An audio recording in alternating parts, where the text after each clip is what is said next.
हम ना नाराज ना होना, हम सब की एक छोटी सी सियासत है। हम ना अपनी सियासत के जोर पर आगे जाना चाहते हैं। जब इंसान चालाकियां करने की कोशिश करता है तो पीछे रह जाता है, और जब अपने आप को अपने रब के हवाले कर देता है तो अल्लाह रसूल उसे कभी ज़ाया नहीं करते।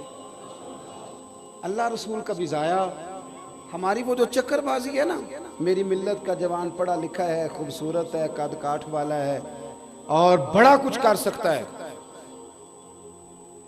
लेकिन वो सोचता है कि मेरी लंदन वाली पुप्पो मेहरबान हो गई तो फिर मेरा काम बनेगा, अमेरिका वाले मामू ने मेरा हाथ थाम लिया तो फिर मैं बच जाऊंगा, वो सेठ अगर मेरे साथ सेट हो गया तो निज़ाम चल जाएगा। और बच्चे ख्वाब देखते हैं कि मैं सवेरे उठूं तो नोटों से भरा हुआ थैला मेरी दहलीज पे पड़ा हो। ये काहिल कौमों की सोच है, और इतनी अब हमारी गिरावट है सोच की, और खुददारी से इतने दूर चले गए कि शादियां सियासी होने लग गई। यानी बच्चा कहता है अमीर घर में ब्याह कराऊंगा, उसका वालिद कहता है कि वहां तेरी शादी हो गई तो चलो को 50-60 लाख उधर से आ जाएगा, को 10-15 मेरे से मिलेगा, तेरा काम। जो आदमी अपनी बीवी की गाड़ी चलाकर गुजारा करने का आदी हो और ज़ेन रखता हो, वो क्या आप उसको मुआशरे का कोई बावकार आदमी कहेंगे? जो बीवी के पैसों पर गुजारा करने का मिजाज बना ले। इकबाल कहने लगे गैरत है बड़ी चीज जहाने तगोदौ में, गैरत है, बोलिए, गैरत है बड़ी, दुनिया में कोई पेशा बुरा नहीं, रेडी लगाना भी बड़ी आला बात है, बहुत आला बात है, बहुत। मेरे साथ बहुत सारे लोग ना तस्वीरें खिंचवाते हैं, हालांकि मैं ज्यादा कायल नहीं फोटो का, शायद आज तक मैंने डिमांड नहीं की कि मेरी फोटो खींचो, और हो सकता है, मतलब ये कोई कन्फर्म नहीं, लेकिन मेरी दानिश बिनिश में ऐसा नहीं कि मैंने कभी अपने हाथ से फ़ोटो भी खींची हो। मिजाज नहीं, तबीयत नहीं, दिलचस्पी नहीं। लेकिन मेरे गांव का एक मोची है, जूते गांठता है, उस शख्स ने 4 बेटियां ब्याही हैं जूते गांठ के। और मेरे अब्बा जी बताया करते थे कि जिन दिनों ना धेला चवन्नी जूता गांठ, अब तो जूते कोई गंढवाता ही नहीं, अब तो गांठने का रिवाज नहीं, अब तो बच्चे नया ही लेते हैं। तो जूता गांठने के लिए जब उसको देते थे तो चवन्नी अगर उसकी होती थी ना तो उसको कहते थे ना रुपया तो रख ले, तो कहता क्यों रखूं जी, मेरी चवन्नियाँ तो मैंने चवन्नी ले ली, और नाराज़ हो जाता था। 4 बेटियों की शादी की है उसने, फिर अल्लाह ने उसे उम्रा भी कराया, और आज भी वहीं बैठा है। तो मैं जब गाँव जाता तो मैं कहता हूँ चाचा मैं तेरे साथ तस्वीर खिंचवानी है, तो मुझे कहते हैं पुत्र मेरा तो मुँह भी नहीं तुपया, मेरे साथ फोटो। तो मैं कहता हूँ यार तू एक इंसान है, तू एक मिसाल है, जिस बंदे ने हाथ फैलाने से नफरत की हो। अब तो चंदा ही चंदा रह गया, चंदा ही चंदा, इसके अलावा अल्लाह माफ करे कोई दूसरी शय। मैं ग्लासको में था तो मुझे एक साहब कहने लगे आपने कोई ऐलान शलान नहीं करना, मदरसा नहीं है। मैंने कहा मदरसे बड़े हैं पर अल्लाह का फजल है, क्योंकि वो नबी करीम के नाम के हैं तो हमें कभी कमी कोई नहीं आई, कभी नहीं कमजोरी आई, रोने का मिजाज भी नहीं, वो चल रहा है मदरसा। तो मैंने कहा आप क्या समझते हैं जो यहाँ आया है वो चंदे ले नहीं आया है? क्या मिजाज आप लोगों ने बना लिया, इससे निकलें। वो भी कोई कौमें होती हैं जो हर वक्त हाथ फैला के रखती हैं। कुरान मजीद ने सहाबा की तारीफ की, ला यसअलून अन्नास इल्हाफा, वो लिपट लिपट कर सवाल नहीं करते। ये साहबे सुफा की बात की कुरान पाक ने, लिपट लिपट कर सवाल, खबरदार थोड़े पे गुजारा करना सीखो, इज्जत की जिंदगी जियोगे। और नौजवान बिलखुसूस याद रखें, अगर वकार से जीना है, सार उठा के जीना है और मुतमईन जिंदगी गुजारनी है तो फिर उस बात पे राजी हो जाओ जो अल्लाह ने हमें अता किया है। फिर तेरा 5 मरले का मकान, अगर तूने फ्राड का मकान खरीदा है ना 6 कनाल का, तो उससे तेरा 5 मरले का वकार वाला घर बड़ा शानदार। इज्जत के साथ अगर जीना चाहते हो, आतम ताई से किसी ने कहा था कभी तूने अपने से बड़ा सखी भी देखा है?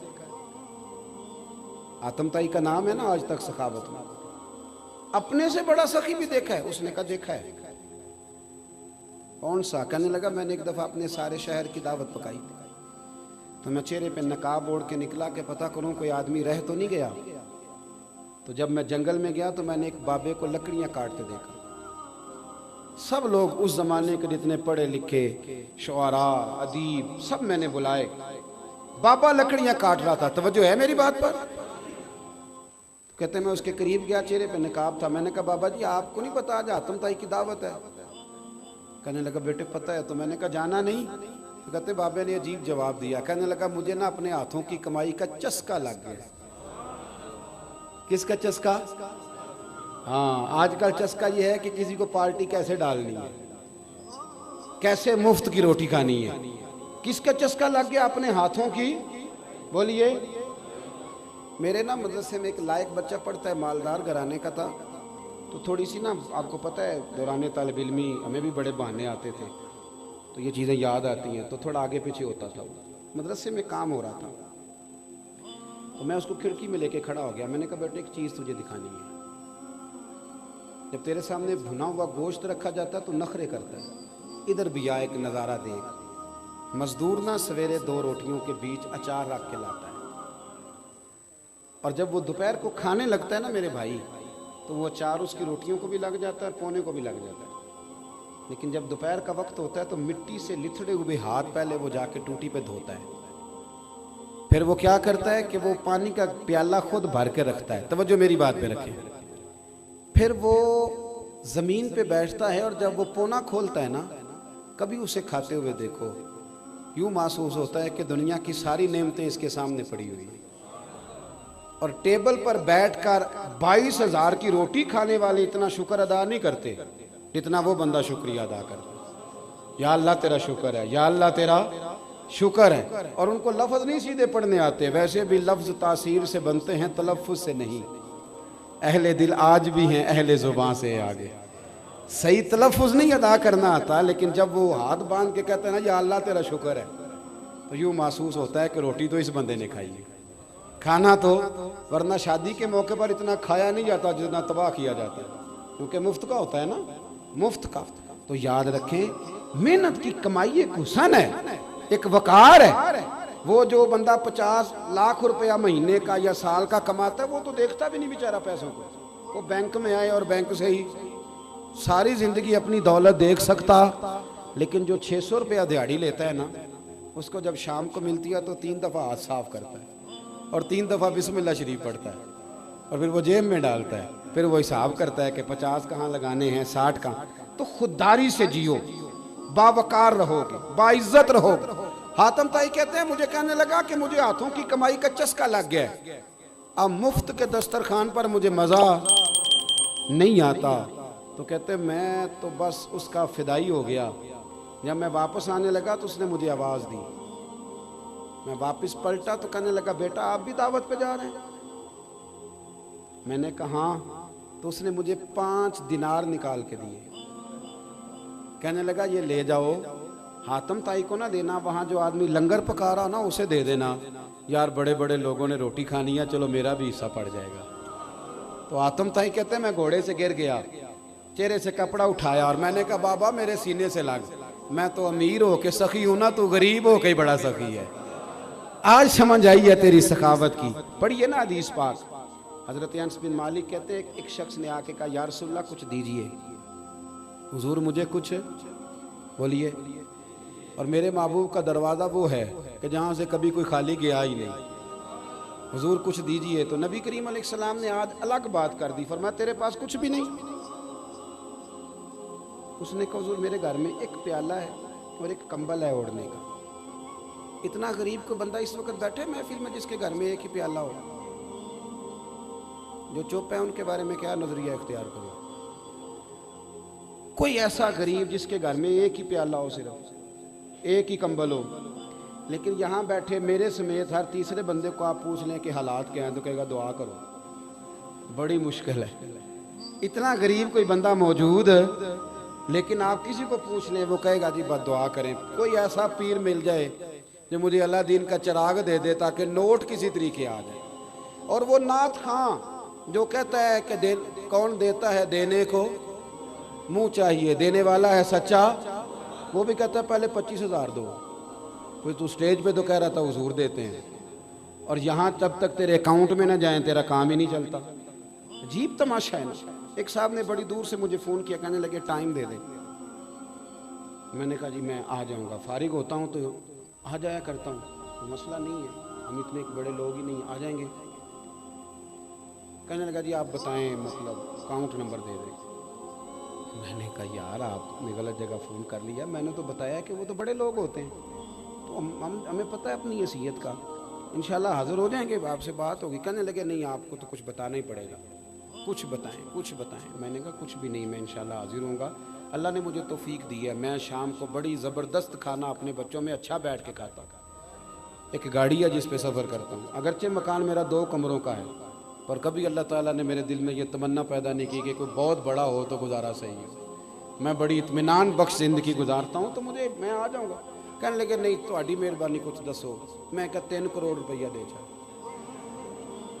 कितना जी? अल्लाह जानता है, हंसाने के लिए बात नहीं कर रहा, और मस्जिद में ऊँचा हंसे भी ना। कितने दें? कहते जी ये तो आपने क्या कह दिया। मैंने कहा यार अगर मैंने अपने लफ्ज़ ही बेचने हैं तो अब मैं 25-40 हज़ार में बिक जाऊँ। तो मैं तो समझता हूँ कि नबी पाक का फरमान बड़ा कीमती है, तो रेट लगाऊं तो मेरी हैसियत ये हो कि 40,000 रुपया। अगर मैंने बिकना ही है तो कोई रेट तो लूँ ना। और वैसे भी मैं तो समझता हूँ कि मैं बड़ा अनमोल हूँ, इसलिए कि मैं रसूलुल्लाह के दीन का नौकर। और ये गलती उनकी नहीं जो बेचते हैं, गलती उनकी है जो ख़रीदते हैं। आप लोगों ने मार्केटें बनाई हैं, आप मार्केटें ना बनाते तो कभी मार्केटों में इस तरह की चीज़ें बिकने कि हमने जुल्म किया है, हमने ज़्यादती की है, हमने ये माहौल बनाया है। बहरहाल बात दूर ना निकल जाए, वापस आता हूँ। नबी करीम सल्लल्लाहु अलैहि वसल्लम ने फरमाया तेरे पास कुछ नहीं, एक कंबल है और एक, हुजूर ने फरमाया लेके आ। ये सरकार का फरमान सियासता से अर्ज कर रहा हूँ। अगरचे इमाम जलालुद्दीन सुयूती ने तफसीर दुर्र मंसूर में तफसील के साथ इस रवायत को कई तुरुक से बयान कहा। एक कंबल, यारो सोचो, एक कंबल जिस बंदे के पास हो, एक प्याला, उससे भी कोई गरीब होगा। हुजूर ने मंगा लिया और बोली लगा दी, कौन खरीदेगा? एक शख्स ने कहा 1 दिनार, एक ने कहा 2। हुजूर ने 2 दिनार में बेच दिया। वो बोला नहीं कि हुजूर 2 ही तो चीज़ें थी, वो भी बेच दी आपने। अल्लाह के रसूल ने फरमाया 1 दिनार का खाना ले जा और 1 दिनार का कुल्हाड़ा खरीद के ला। वो लाए। हज़रत अनस कहते हैं बंदा बड़े नसीबों वाला था। वो जब कुल्हाड़ा खरीद के लाया तो उसमें दस्ता मेरे नबी ने दस्ते मुबारक से लगाया, हुजूर ने दस्ता लगाया और फरमाया ये ले जंगल में जा। मुसलमानों, ये मेरे रसूलुल्लाह की तालीम है। नौजवानों गौर करो, अगर मुआशरे को संवारना है तो इस चीज पर मेहनत करो। फरमाया ये कुल्हाड़ा पकड़, रस्सी पकड़, जंगल में जा, लकड़ियां काट के ला, खा भी और खिला भी, पहन भी और पहना भी, जा। और हुजूर ने फरमाया 15 दिन मुझे नजर ना आना, जा काम कर, जाके मेहनत करना है। इस्लाम का शेवा है। आज पूरी दुनिया में हमारा कशकोल मशहूर है, धोखा मारूफ है। लोग कहते हैं कि इन्होंने ऐसे ऐसे, हमने तरीके गैरों से पैसे निकालने के इख्तियार किए, ऐसे ऐसे तरीके कि कभी सुने तो शर्म से सर झुक जाता है। ये म्यार होता है आला कौमों का कि वो चंदों पे जिंदगी गुजारें, वो मांग करके खाएं, ये म्यार होता है। किसी कोने पे ब्रेक लगती है तो आप देखें मांगने वाले कितने जोरों शोर से आते हैं। खुदारा मेहनत की आदत। वो सियाबी चले गए, 15 दिन के बाद आए। ये लफ्ज़ इमाम सुयूती ने लिखे। 15 दिनों के बाद आए तो हुजूर ने फरमाया तेरा हाल क्या है? हजरत अनस कहते हैं मुझे भी तजस्सुस ताकि पता तो चले। तो वो मुस्कुराए, अर्ज करने लगे या रसूलल्लाह पहले 1 प्याला था, अब सारे घर के बर्तन बन गए। या रसूलल्लाह बरकत आपकी है, पहले 1 कंबल था, अब सारे घर के बिस्तर बन गए। और इमाम सुयूती कहते हैं उन्होंने जेब में हाथ डाला तो 10 दिनार निकाले। अर्ज की हुजूर रख ले, मैं सहाबे सुफा के लंगर में हिस्सा डालने आया हूँ, ये कबूल कर ले मुझसे। मेहरबानी फरमाए, मेहरबानी, खुददारी से जिए और थोड़े पे गुजारा करें। आपका जो कच्चा मकान है ना, कच्चा, उस पर लेंटर नहीं है, कच्ची छत है, लेकिन उस घर में बैठने वाली माँ आपसे राजी है, बाप आपसे राजी है, तो ये वो वाला घर है जिसमें अल्लाह की रजा मौजूद है। खुदारा उस कुटिया को, घर को ईंटों से बसते हैं, रिज़्क़ हराम जिस घर में आता है वो घर कभी नहीं परवरिश पा सकता। वहाँ फसाद होता है, दंगा होता है। एक साहब मुझे कहने लगे जी मैंने बड़े पीरों को दिखाया है, घर के एक कोने से ना चीखने की आवाज़ आती है, तो आप भी को दम कर दें। तो मैंने कहा मैं तो दम दरूद करता ही नहीं। तो बहरहाल कहने लगे जी बड़ों को दिखाया है।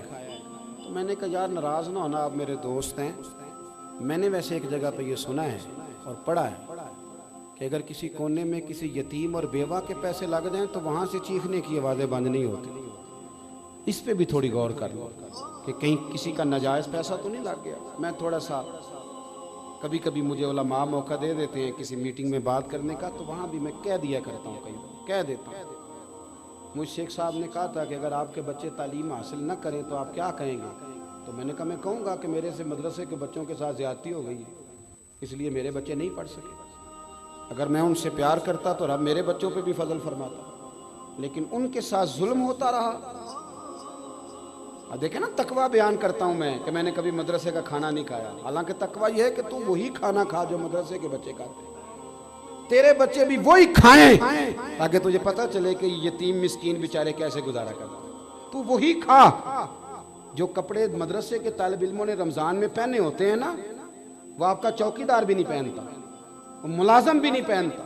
और जब हम तारीफ करने पे आते हैं और उनके नाम पे चंदा जमा करने पे आते हैं तो हम कहते हैं ये नबी पाक के जानशीन है, खुदारा। और आप लोग क्या करते हैं? कभी आपके घर में MP आए तो आपने कहा देख जरा लेट है, आधा घंटा बैठो। बोलो, बच्ची बच्चे का रिश्ता देखने वाले हैं तो उनसे कहते हो कि खाना लेट है, आधा घंटा बैठो। तालिब इल्मों को तो आप कह देते हैं कि खाना लेट है, जरा 2 पारे और पढ़ लो। किस जुर्रत के साथ कहते हो? ये रसूलुल्लाह के दीन के मुहाफिज नहीं? ये नबी पाक सल्लल्लाहु अलैहि वसल्लम ने इनकी अजमतें बयान नहीं की? क्या समझा हुआ इनको? लवारस है, जो जिसके मन में आए इनके साथ करे।